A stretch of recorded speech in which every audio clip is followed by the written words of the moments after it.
E aí galera, beleza? Hoje vamos pegar primeirão, vamos falar aqui hoje de três povos: persa, população sociedade hebraica e sociedade fenícia. Vou falar um pouquinho só de cada um, porque são assuntos muito extensos. A gente vai pegar um pouco aqui o que a apostila nos fala, tá? A apostila aqui na página 22 tem lá a civilização persa. Então a gente já pode falar o que da civilização persa. É uma civilização que trouxe muitas coisas interessantes já na história.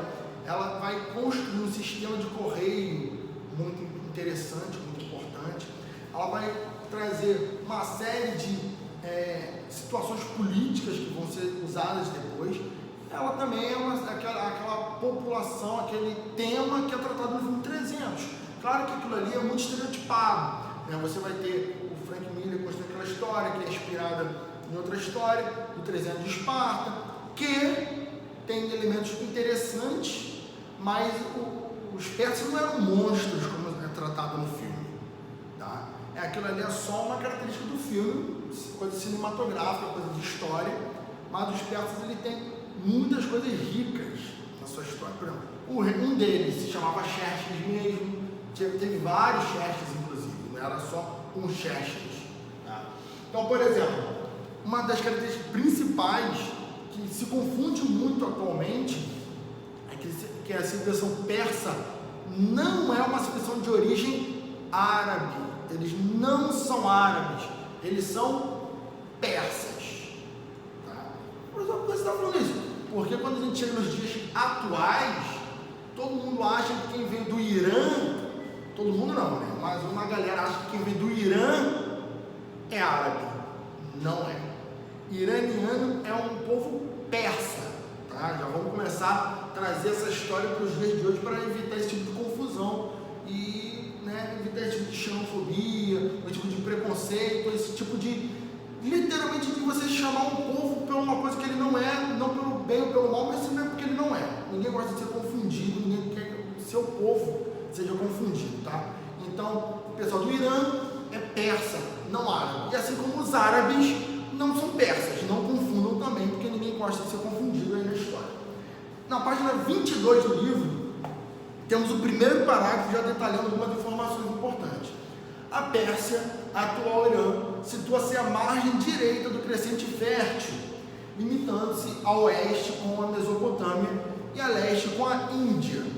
Ao norte, o território persa se limitava com o Mar Cáspio e ao sul com o Golfo Pérsico e o Oceano Índico.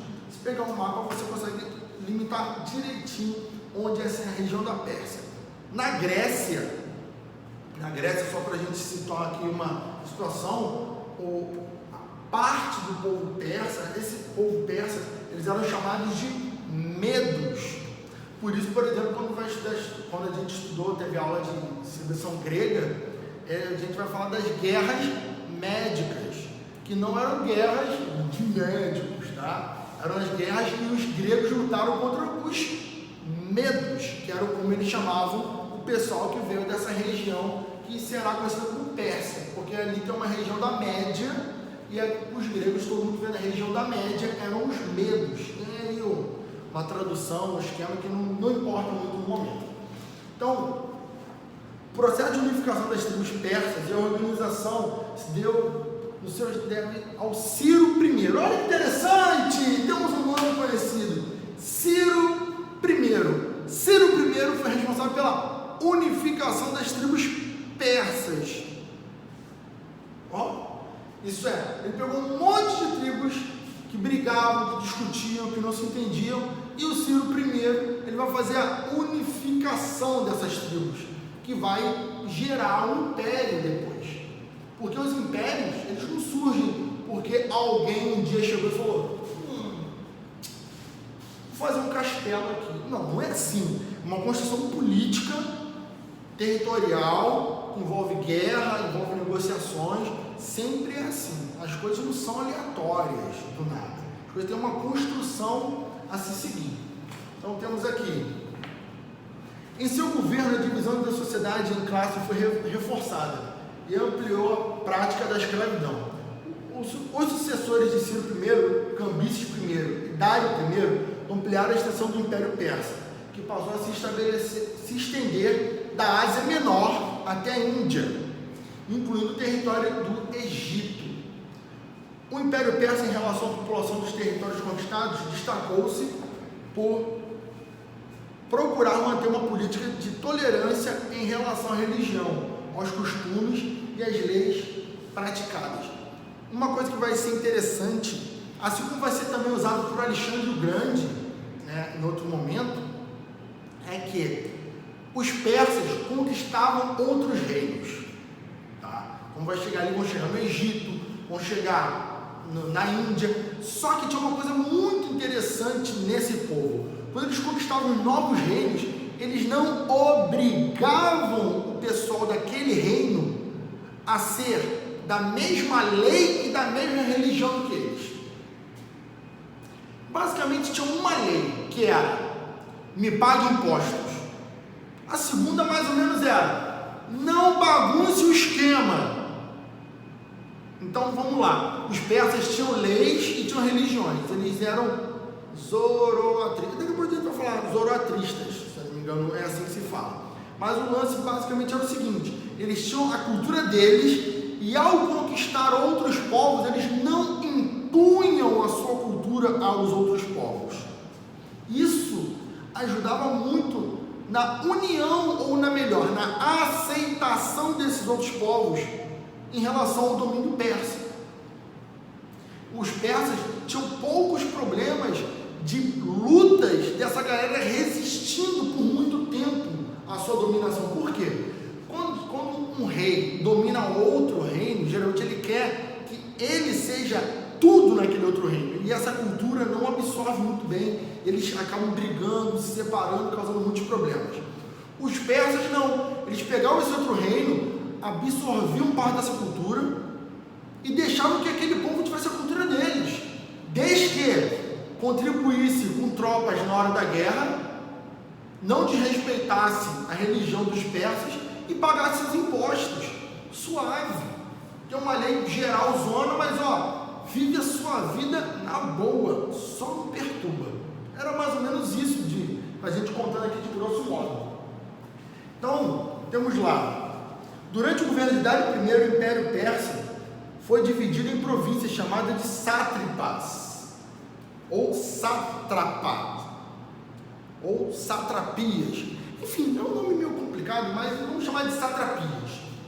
Todas elas passaram a ser governadas por um alto funcionário nomeado pelo imperador, conhecido como satrapas, que por sua vez era fiscalizado pelos inspetores do governo de Dário. Isso é, o Dário tinha um império, ele vai dividir esse império em territórios, e a gente pode dizer que eram tipo os estados do Brasil, comparando, e cada um desses estados vai ter um sátrapa, ou a gente pode chamar de governador, e cada governador tinha um conjunto de secretários de Dários que ficavam tomando conta desse cara, para ver se esse cara não ia querer muito poder, se ele estava negando imposto, se estava fazendo besteira naquele reino ali, naquele território.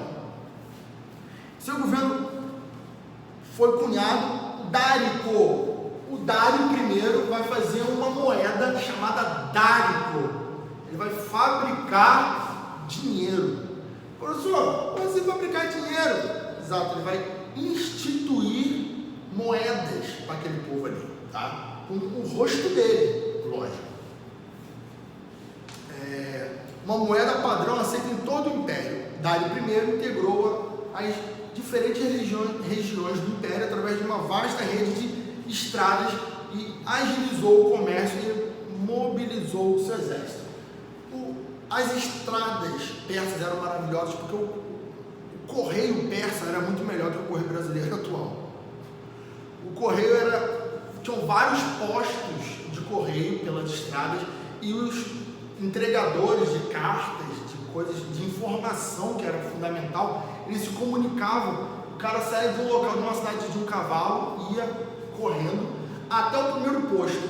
A distância de um posto para outro era mais ou menos a distância que um cavalo conseguia correr, a média distância, em algumas horas. Então tu pegava um cavalo, fazia aquele cavalo correr bem, correr rápido, destruir o cavalo, mas correr rápido.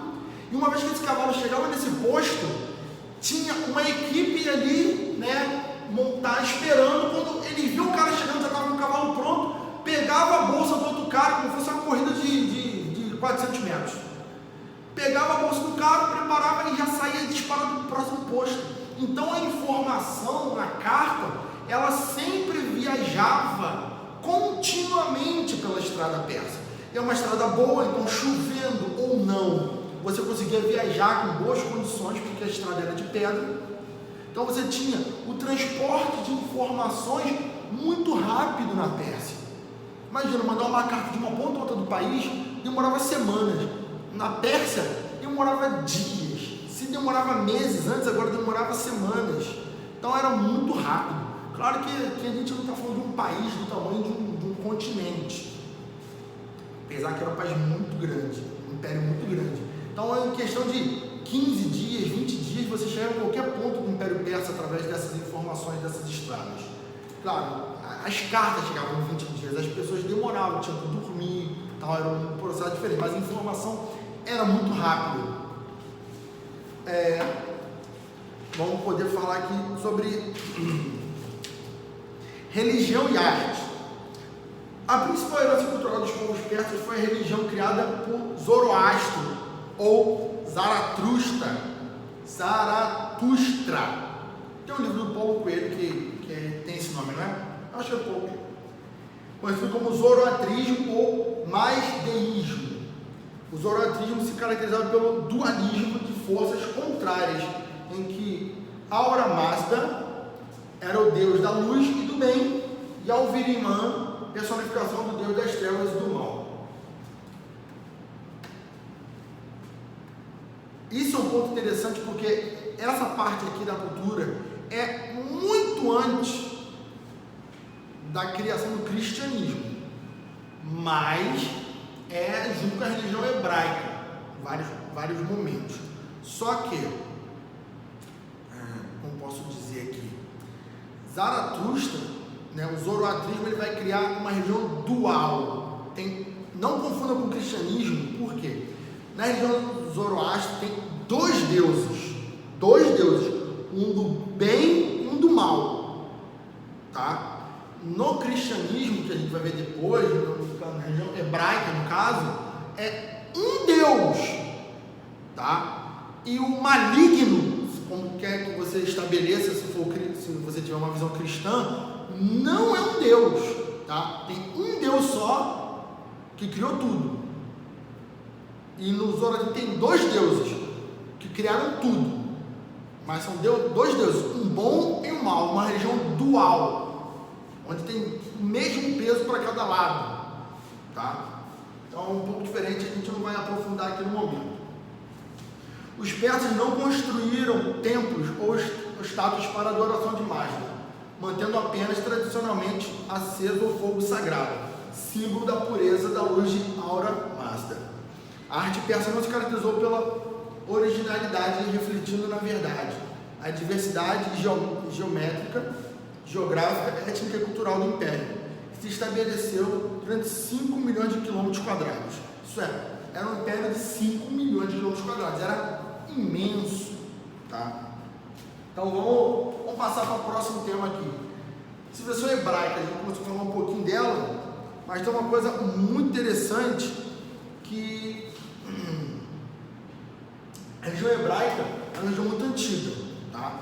O povo hebraico é muito antigo, e eles vão começar lá em Noé, né?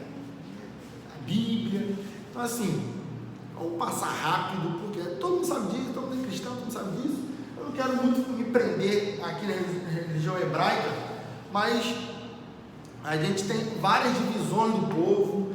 Tem, por exemplo, o rei, se eu não me engano, que a gente falou aqui na Pérsia, o Ciro I, se não me falha a memória, ele é considerado um profeta na religião hebraica, porque ele foi um dos responsáveis pela libertação do cativeiro da Babilônia, dos hebreus. Então o povo hebraico e persa, eles têm uma interseção nessa parte, tem essa parte na própria Bíblia, tem. Então assim, o povo hebreu, ele é um povo, muitas informações, muitos de vocês sabem disso, porque vão na igreja, Então, muitas informações acabam sendo usadas também, porque o livro religioso, o Torá, a Bíblia e o Alcorão, eles são livros que são feitos numa época e podem ser usados em vários sentidos para estudar essas épocas. Tá? Então, o Torá ele também tem várias dessas passagens importantes que podem ser analisadas do ponto de vista histórico. Tá? Por exemplo, aqui, ó, o cativeiro dos judeus na Babilônia perdurou até 539 a.C., quando Ciro I, rei dos persas, conquistou a Mesopotâmia. Novamente livres de volta à Palestina, os judeus reconstruíram o templo de Jerusalém. Tá? A sociedade judaica, né, os hebreus, eles se dividiram em Jerusalém, se espalharam, aquela coisa toda. Então temos aqui a sociedade e a economia. Os hebreus se organizavam inicialmente em clãs patriarcais, depois em tribos com propriedades coletivas sobre a terra, os rebanhos. A evolução do Estado, a centralizada afirmação... Esqueci de falar. Então temos a seleção hebraica, que eu vou parar por aqui. Eu não vou falar sobre hebreu, porque é complicado. Seleção fenícia. Última parte aqui, já está longo o vídeo. Civilização fenícia. Os fenícios, eles não eram um país diferente, apesar que os hebreus também só vão ter país há uns 60 anos atrás, né? 70 anos atrás. Mas os fenícios, eles foram uma civilização marítima, comercial, que tiveram muitas colônias. Tá? Os fenícios, eles são um povo que só tinham, eles são 3 cidades-estados. Eles não eram um povo de um país ou de um império unificado. Isso que é muito interessante. E eles são responsáveis por grandes evoluções, grandes avanços tecnológicos na área marítima. São exímios navegadores, muito talentosos, e construíram uma série de conceitos que vão ser colocados para outros povos sobre navegação. Então temos aqui, por exemplo, politicamente, os fenícios não definiram o Estado unificado, organizando-se fundamentalmente cidades-estados, independentes, originadas de antigas aldeias de pescadores. Dentro das cidades-estados fenícias mais importantes destacam-se Sidom, Biblos e Tiro, as 3 cidades-estados mais importantes dos fenícios. Essas 3 cidades, elas fizeram muitas colônias mesmo. Ela é localizada mais ou menos ali na cordilheira do Líbano, tá? Ali no mar Mediterrâneo. Então, ali eles chamam todo o mar Mediterrâneo para navegar, todo o norte da África. Então eles vão conquistar muitos territórios, muitas terras, comércio muito amplo de toda essa região. Vamos ver aqui, tem um mapa aqui na página 27 de vocês, tem um mapa mostrando justamente por onde os fenícios navegavam. Os fenícios vão chegar na Europa. Quando eu falo aqui na Europa, né, você pode estar falando do sul, não. Eles vão dar a volta, vão chegar no norte da Europa e onde hoje é a Inglaterra, que é muito longe pra caramba. Então eles tinham barcos e capacidade técnica muito ampla já nessa época. Temos aqui, por exemplo, sociedade e economia. A sociedade fenícia era estratificada, apresentava no ápice ricos comerciantes, proprietários, armadores de navios, sacerdotes e aristocratas. Na base encontravam-se camponeses, artesãos, pescadores e escravos. Os principais produtos exportados pelos povos fenícios eram os vinhos, trigo e o cedro, ou cedro, que é uma madeira. O comércio marítimo, principalmente a atividade econômica fenícia, estendia-se do Mar Negro ao Oceano Atlântico. Então, os caras eram exímios comerciantes. E quem dominava a política das cidades-estados fenícias eram os comerciantes, tá? Era chamado de talassocracia, quando os comerciantes eles dominam essa parte política, onde eles decidem o que é melhor, o que é pior para a cidade. Então eram os comerciantes que faziam todo esse trâmite político-social. Cultura, os fenícios eram um povo politeísta, né? Como a maioria dos povos da época, tu vai falar assim, mas politeísta é o quê? é só ter mais de um Deus, tá? O próprio povo persa tinha 2 deuses, então eles já eram politeístas por esse fato. Os hebreus são basicamente o único povo já da época de destaque, de conhecimento, que eram monoteístas. Todos os outros povos de destaque, de importância, eram politeístas, que eles estavam em mais de um Deus, tá? A matemática e a astronomia foram ciências que mais se desenvolveram na Fenícia. No entanto, a grande realização cultural desses povos foi a invenção do alfabeto.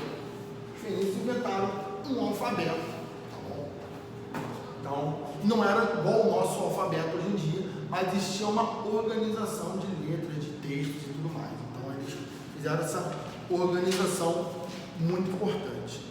Bom, galera, basicamente é isso, tá? As partes mais importantes aqui, e valeu!